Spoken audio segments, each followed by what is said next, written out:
Types of radiology and what it includes. देखो वैसे radiology is broadly divided into two categories.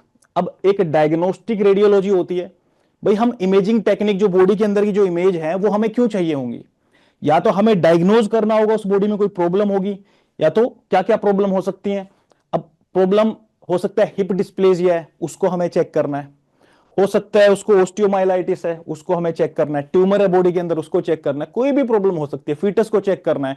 क्योंकि ये जो आपका है ये ब्रॉडली रेडियोलॉजी के अंदर ये सारी चीजें आ जाती हैं। इसको दो पार्ट में डिवाइड किया जाता है, एक डायग्नोस्टिक रेडियोलॉजी में, एक आपका इंटरवेंशनल रेडियोलॉजी के अंदर। ठीक है, अब डायग्नोस्टिक में क्या है, नाम से ही पता लग रहा है कि डायग्नोज करने के लिए कोई प्रॉब्लम तो नहीं है। जैसे मैंने बताया ये सारी प्रॉब्लम हो सकती है, इनको चेक करने के लिए हम डायग्नोस्टिक रेडियोलॉजी का यूज करते हैं। अगर हमें इमेजिंग टेक्निक यूज करते हुए कोई ऑपरेशन ही करना है, लाइव ऑपरेशन चल रहा है और हमें साथ के साथ इमेज भी चाहिए, तो उसको क्या बोलेंगे, उसको क्या डायग्नोस्टिक बोलेंगे क्या, उसको इंटरवेंशनल बोलेंगे। क्योंकि इंटरवीन भी कर रहे हैं साथ के साथ, इमेज तो बन रही है साथ के साथ, हम देख पा रहे हैं उस कंप्यूटर के ऊपर की इमेज बन रही है, और उन इमेज को देखते देखते हम अपना ट्रीटमेंट भी कर रहे हैं। तो उसको क्या बोलेंगे, रेडियोलॉजी की कौन सी सेकंड हेडिंग के अंदर आ जाएगा, वो इंटरवेंशनल रेडियोलॉजी के अंदर आ जाएगा, जिसमें हम इमेजेस का यूज करते करते साथ के साथ ट्रीटमेंट करते रहते हैं। फॉर एग्जाम्पल जैसे हमने बहुत स्टार्टिंग में पढ़ा था, स्टेंट लगाते हैं। किसी को याद है स्टेंट क्या होता है, किस केस में लगाया था, किस डिसीज में लगाया था डॉग के अंदर, कोलैप्स हुआ था किस चीज का, ब्रोंक ट्रैकियल कोलैप्स के अंदर हमने स्टेंट लगाया था। तो उसके लिए हम क्या करते हैं, इन इमेजिंग टेक्निक्स का यूज कर सकते हैं। क्या क्या इमेजिंग टेक्निक्स हैं, एंजियोग्राफी ये ब्लड वेसल्स के लिए होता है, बायोप्सीज ट्यूमर के लिए भी होता है, स्टेंट प्लेसमेंट एंड ड्रेनेज के लिए भी होता है, इंटरवेंशनल रेडियोलॉजी। अब यूज इन्हीं टेक्निक्स का करेंगे, ऐसा नहीं कि इनके लिए टेक्निक अलग आ जाएंगे कुछ, बट पार्ट में डिवाइड क्यों किया गया है, क्योंकि वो डायग्नोस्टिक पर्पज के लिए यूज कर रहे हैं एक तो मशीन को, और दूसरा उन्हीं मशीन को हम यूज कर सकते हैं ड्यूरिंग द ट्रीटमेंट। जब ड्यूरिंग द ट्रीटमेंट उनकी हेल्प ले रहे हैं और इमेज को देख रहे हैं, और देखते देखते इमेज को हम ऑपरेशन कर रहे हैं, तो हम उसको इंटरवेंशनल रेडियोलॉजी बोल देते हैं। और उन्हीं मशीन्स का हमें ट्रीटमेंट नहीं करना है, हमें डायग्नोसिस करना है बस, कि इसको हम प्रॉपरली डायग्नोज कर लें कि इसके अंदर प्रॉब्लम क्या है, तो उसको हम डायग्नोस्टिक रेडियोलॉजी बोल देते हैं। तो ठीक है, कौन सी टेक्निक्स ऐसी जिनको हम इमेजिंग टेक्निक्स बोल सकते हैं, जिनको हम डायग्नोस्टिक पर्पज के लिए यूज करते हैं ट्रीटमेंट के लिए। X ray, it comes under the radiography.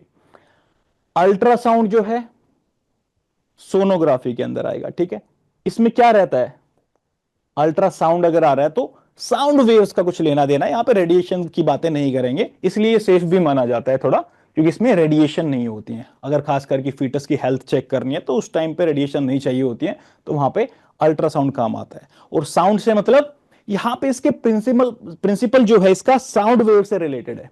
अब साउंड वेव का मतलब क्या हुआ, कैसे रिलेटेड है, कोई बता सकता है। ट्रांसड्यूसर होता है एक, जिसके अंदर एक एरो एरे ऑफ मतलब एरे लाइंस होती हैं, काफी सारी हजारों लाखों पिक्सल्स होते हैं। किस चीज के क्या बोल देते हैं उनको, किसी को पता है, पी से नाम स्टार्ट होता है उनका, piezo electric crystal. Piezo electric crystals.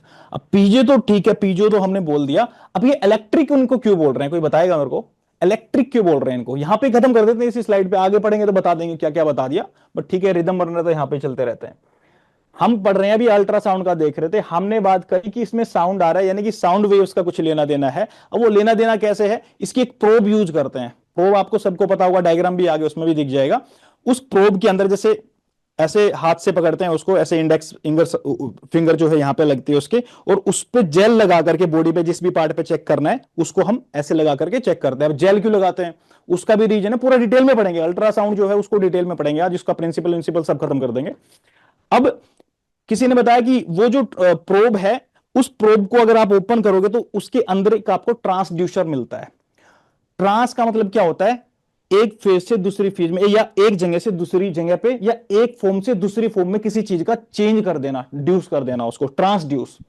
अब किसको किस में चेंज करता है, उस ट्रांसड्यूसर के अंदर क्रिस्टल्स होते हैं जिनका नाम क्या है, ये क्वेश्चन पूछा जाता है, पाइजो इलेक्ट्रिक क्रिस्टल्स। अब इलेक्ट्रिक वर्ड क्यों यूज कर रहे हैं, ये कनेक्टेड होता है अपना मशीन से और कंप्यूटर से। जैसे ही उसमें इलेक्ट्रिक सिग्नल आएगा प्रोब तक जिसमें ट्रांसड्यूसर लगा हुआ है, तो वो इलेक्ट्रिक सिग्नल जो है पाइजो इलेक्ट्रिक क्रिस्टल्स को वाइब्रेट करना स्टार्ट कर देगा और उनके वाइब्रेशन से साउंड वेव्स जो हैं वो क्रिएट होना स्टार्ट हो जाएंगे। अब उस प्रोब को हमें बॉडी पे लगाना है, जेल जिस भी जगह पे चेक करना है आपको जेल लगाना होता है, क्योंकि एयर अगर आ जाएगी तो बिल्कुल डिस्टॉर्ट हो जाएगा इमेज, वो प्रॉपर इमेज नहीं आ पाएगा।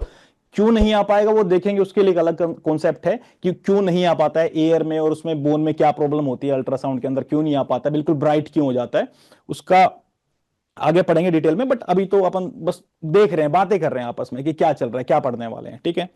अब पीजो इलेक्ट्रिक क्रिस्टल्स ने क्या किया, जो इलेक्ट्रिक सिग्नल आ रहा था उस इलेक्ट्रिक सिग्नल को की वजह से उन पाइजो इलेक्ट्रिक क्रिस्टल्स में वाइब्रेशन स्टार्ट हुआ और उस वाइब्रेशन से साउंड वेव्स निकली।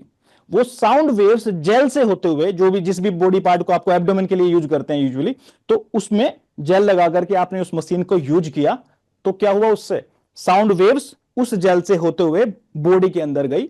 और बॉडी के अंदर सॉफ्ट टिश्यू भी होते हैं, एयर भी होती है अगर मैं लंग्स की बात करूं तो, और बोन भी होती है। अब देखो अल्ट्रासाउंड का सीधा सा फंडा ये है, आपको बोन से और एयर से बचना पड़ेगा उसमें। ये सॉफ्ट टिश्यू के लिए या जो फ्लूइड फील्ड कैविटी होती हैं उनको चेक करने के लिए अल्ट्रासाउंड को यूज किया जाता है फॉर द सॉफ्ट टिश्यूज। जैसे कि हम एक्सरेज में क्या करते हैं यूजुअली, बोन्स के लिए करते हैं। हालांकि सीटी स्कैन के अंदर मैं आपको बताऊंगा एंजियोग्राफी भी की जाती है, वहां पे सीटी एंजियोग्राफी बोलते हैं, यानी कि ब्लड वेसल को भी चेक कर लेते हैं। बट अगर सिंपली मैं रेडियोग्राफी की बात कर रहा हूं, सिंपल एक 2D इमेज जिससे बन रही है, वहां पे तो बोन्स को देखने के लिए, हार्ड मटेरियल को देखने के लिए यूज किया जाता है एक्सरेज को। तो सॉफ्ट टिश्यू को देखने के लिए किसको यूज किया जाता है, अल्ट्रासाउंड को। क्या ये बोन्स को भी देख सकता है क्या, नहीं। बोन अगर आएगी या एयर अगर आती है तो हाइपर इकोइक इमेज हो जाएगी। हाइपर इकोइक का मतलब ब्राइट हो जाएगी, व्हाइट हो जाएगी पूरी। अब एयर में क्या ऐसा प्रॉब्लम हो जाता है वो डिस्कस करेंगे हम, वो रिफ्लेक्ट करती है, स्कैटर कर देती है। बोन के अंदर क्या प्रॉब्लम हो जाता है, साउंड वेव जाती है तो ब्राइट इमेज क्यों आती है, उसका एक कॉन्सेप्ट है छोटा सा, वो आपको समझ में आ जाएगा तो चीजें क्लियर हो जाएंगी बिल्कुल, ठीक है। तो अभी के लिए हमें सिर्फ इतना समझ में आया, जो एक्सरे है ये बोन्स के लिए, हार्ड जो ऑब्जेक्ट होते हैं जिसमें डेंसिटी ज्यादा होती है उनके लिए, उनमें डिस्टोर्शन या कोई माल फंक्शनिंग तो नहीं है, या कोई मिसअलाइनमेंट तो नहीं है, या फ्रैक्चर है तो कैसा फ्रैक्चर है, वो देखने के लिए हम एक्सरे यूज कर रहे हैं। और अल्ट्रासाउंड जो है सॉफ्ट टिश्यूज के लिए यूज कर रहे हैं। अभी तक इतनी बात समझ में आई, ज्यादा बातें नहीं समझ में आई, ठीक है। कंप्यूटेड टोमोग्राफी की अगर हम बात करें, इसमें एडवांस एक्सरे टेक्निक यूज की जाती है for detailed cross sectional image. अब क्रॉस सेक्शनल इमेज कैसे, अगर आप लोगों ने देखा होगा, आप कहीं पे फंक्शन पे जाते होंगे तो एक वो मोबाइल का कैमरा रहता है ऐसे करके, और वो उसमें गोल गोल घूमता रहता है और उसकी वीडियो बन जाती है इंसान के जो बीच में खड़ा होता है, क्योंकि मोबाइल जो है ऐसे गोल गोल उसके चारों तरफ घूम रहा है। तो ऐसा ही ये समझ लीजिए, मोबाइल नहीं है, एक्सरे मशीन है और वो चारों तरफ घूम रही है। उससे फायदा क्या होगा, फॉर एग्जाम्पल अगर हमें चेक करना है कि मेरा जो रिब केज है वो प्रॉपर है कि नहीं, ओके है कि नहीं, मैंने यहां से पिक्चर ले ली। अब ये वाला जो रिब है, ये वाला, इसके पीछे भी एक रिब है।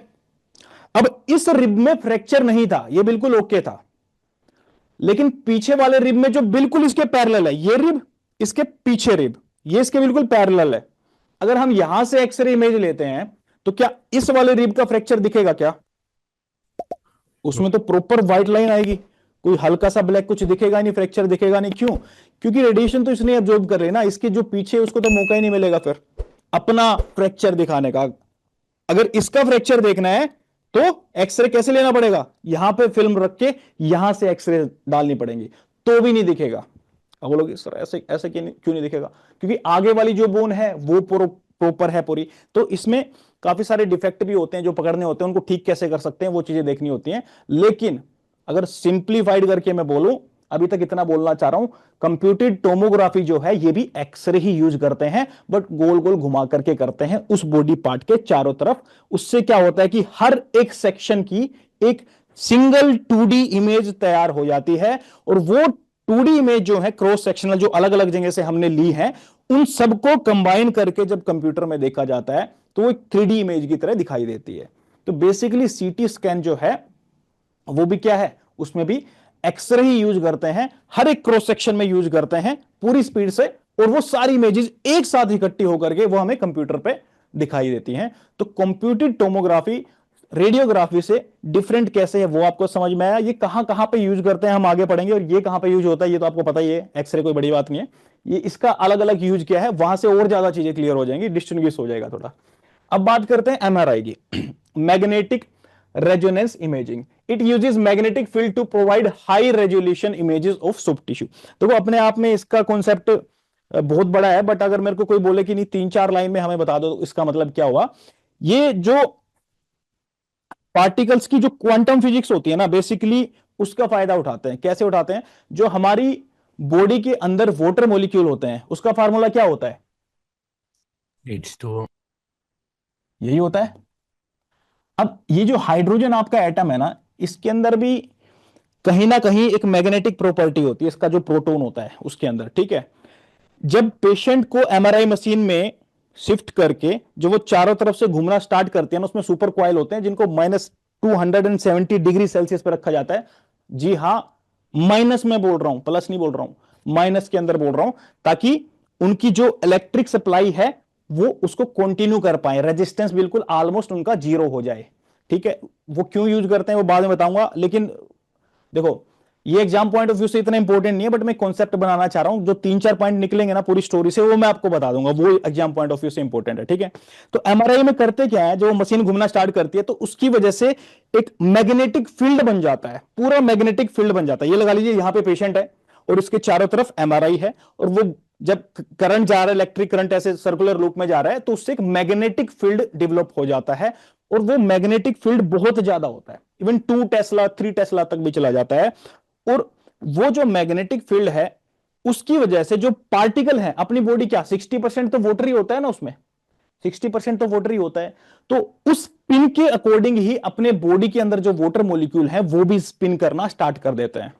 क्या करते हैं, वो भी स्पिन करना स्टार्ट कर देते हैं, और जैसे ही एमआरआई को उस मशीन को रोका जाता है तो वो पार्टिकल्स घूमते रहते हैं, और धीरे धीरे धीरे धीरे उनका डीके हो जाता है। क्या हो जाता है उनका, उनका डीके होना स्टार्ट हो जाता है। डीके का मतलब क्या बोलना चाह रहा हूं, जो स्पिन उनके अंदर आया था वो स्पिन अब रुकने लग जाता है, वो फिर से रैंडम फॉर्मेशन अपना करने लगते हैं, क्योंकि स्टार्टिंग में जो मॉलिक्यूल्स होते हैं वो इस तरह से होते हैं, कोई इधर है डायरेक्शन, किसी वाटर मॉलिक्यूल की जो डायरेक्शन है इधर है, किसी की इधर है, किसी की इधर है, तो बेसिकली जो ओवरऑल चार्ज होता है ना उस पर न्यूट्रल हो जाता है, ओवरऑल चार्ज न्यूट्रल हो जाता है।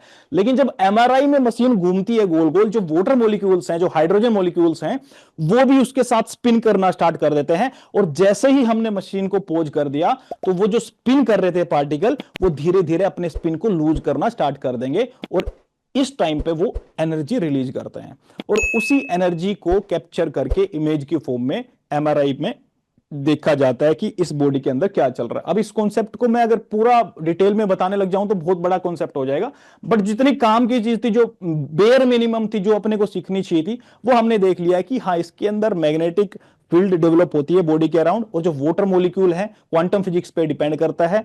अब वो उसके एमआरआई के साथ ही स्पिन करने लगते हैं, उसको जब रोक दिया जाता है, जो उनका डिके आता है, फिर रुकने की वजह से जो एनर्जी रिलीज होती है, उस एनर्जी को कैप्चर करके बॉडी की इमेज बना ली जाती है। ठीक है, बिल्कुल शॉर्ट टू शॉर्ट फॉर्म में बता रहा हूं आपको। ये देखो, अब ये 4 चीजें ही हम पढ़ेंगे, इसमें भी फ्लोरोस्कोपी में रियल टाइम एक्सरे इमेजिंग, ये भी used for procedures like barium swallow. ठीक है, फ्लोरोस्कोपी को भी देखेंगे हम, अच्छे से पढ़ेंगे।